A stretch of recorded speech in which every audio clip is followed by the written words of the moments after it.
So, Christmas and New Year are kind of complicated times of the year for a lot of people. Folks, welcome to the channel, and as always, try to cover a variety of topics regarding survival and preparedness. Now, I've talked before about relationships, family. This is important. It's the quality of life that you have. It's not only that, it's about a practical aspect as well, which is not being alone, having people around you, your safety net, your support network. The thing that not only makes you happy, makes life worth living, at least for many of us.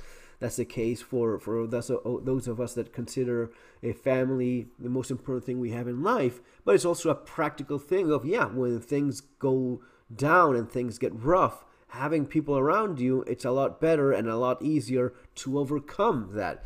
So all of that kept in mind, yes, Christmas, New Year, these are times in which families gather, a lot of people very happy, or not at all. People that are completely alone, absolutely alone. And there's a lot of that going on too. But there's also a lot of this, which is toxic families, toxic relationships. Look, over the years, I've heard it all. Lots of different stories. I mean, I get constantly emails about people commenting on their own situations, their families, their relationships with their kids. Oh, they think that I'm crazy because I'm a survivalist, I'm a prepper.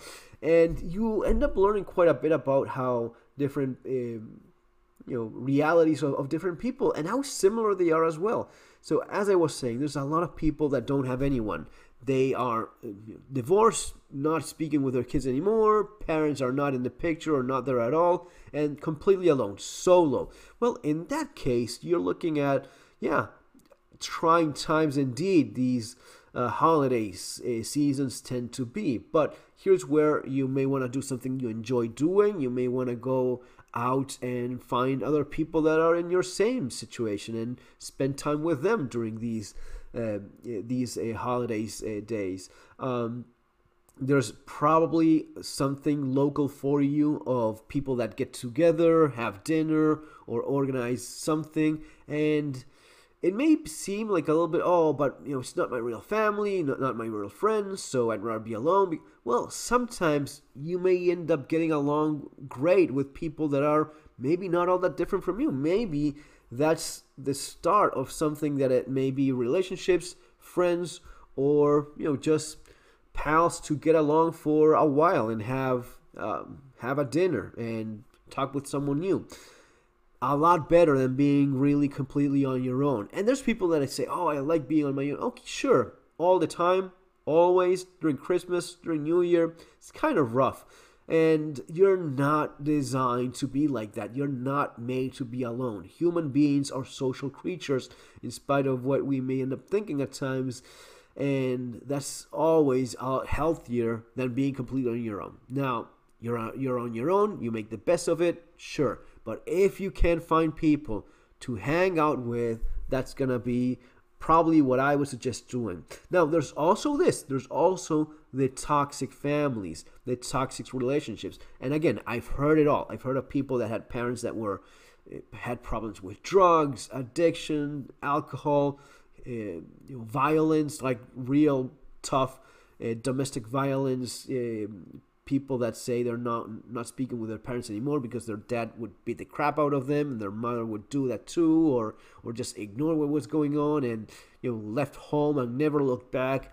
So I'm not talking about that. I'm talking about toxic relationships in which the family is still in the picture, but it's toxic. And what would be examples of that or signs of that? Well, let's go through these points. Playing favorites. Favoritism can have a devastating impact whether a parent outright calls one child their favorite or treats them as such. So it doesn't have to be, I never said he was my favorite. Well, but you treat him as your favorite all the time. You give him absolutely everything. Money, time, love, dedication. You do everything around him instead of me, right? Instead of having something a little bit more even, it's all pointed in one direction, and that direction is not yours. So that can be very tough. It just shows that you're just not considered in the same way. And if your parents don't love you, well, what does that even mean? Who could possibly care about you if not even your parents do it? So that's one of the pretty devastating effects that it has. Maybe your father constantly compares your accomplishments to your brother's achievements and gives your brother more money, quality time, and other privileges and general support. This may hurt your self-esteem and self-worth. Of course it would. And you would have to be very tough, very self-assured so as to not be affected. And at the same time, even if you're not affected, it is still going on. They're still making a huge point of you not being, in the same level. Scapegoating. Some families have designated scapegoat, a person to blame for everything that goes wrong. Yeah, everything is Charlie's fault. Charlie's a lunatic. Charlie is a survivalist, a prepper. He votes Republican, and everything is wrong with him, and we hate him. So yeah. Again, this same story 1,000 times. Person chosen scapegoat may internalize the harmful messages they're receiving through their abuse. So yeah, very destructive parentification. The dynamic described role reversal where children take on the role of parents, and you're constantly having to be the parent of your parents. You are not in the position of being the offspring, the daughter, the son. No, you have to care for them as if they were little children, and that's very convenient. Chronic illness or addictions may be the causes of this sort of stuff.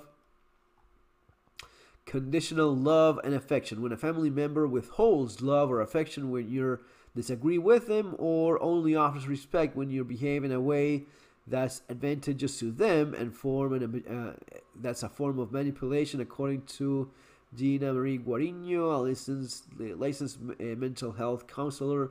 So basically, you just have to do what I say, otherwise we don't love you. We don't care about you. You're not in the picture. So align with us. And yes, that's a way of manipulating you in a very unhealthy way. 5, indirect communication. When information tends to spread in an indirect way through the family, such as through gossip, passive-aggressive behavior, can cause slew problems.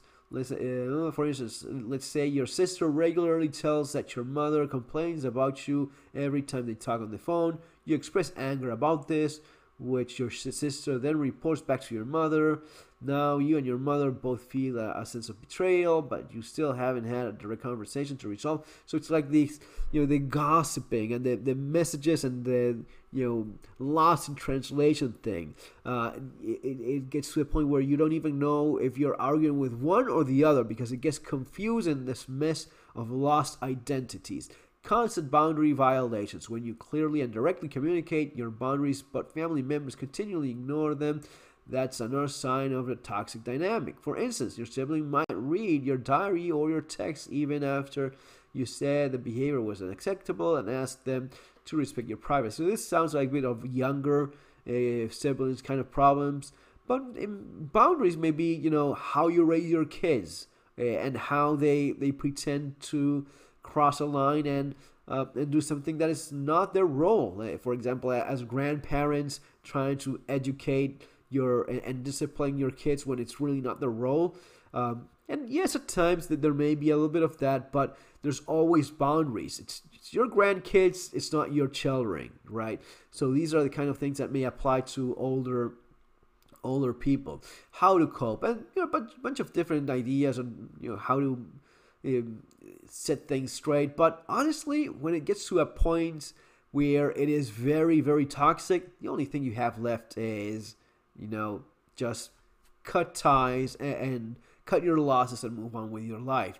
There can be cases in which you talk it over and you resolve it, but really, if it gets to the point where it becomes a persisting toxic behavior, very rarely a little bit of a chat will fix things, because there's really nothing to fix. Things are the way they are. You either accept being the scapegoat, being the one that's receiving all the negative energy in the family in one way or another, or you just say no more of this, right? And that's gonna be up entirely to you. Decide what case is yours and do what's best for you. And if anything, if you are in an age where you can start your own family, try to not do these things so as to not end up with a toxic relationship in your family yourself. Folks, that's gonna be all for now. See you in the next video. Take care.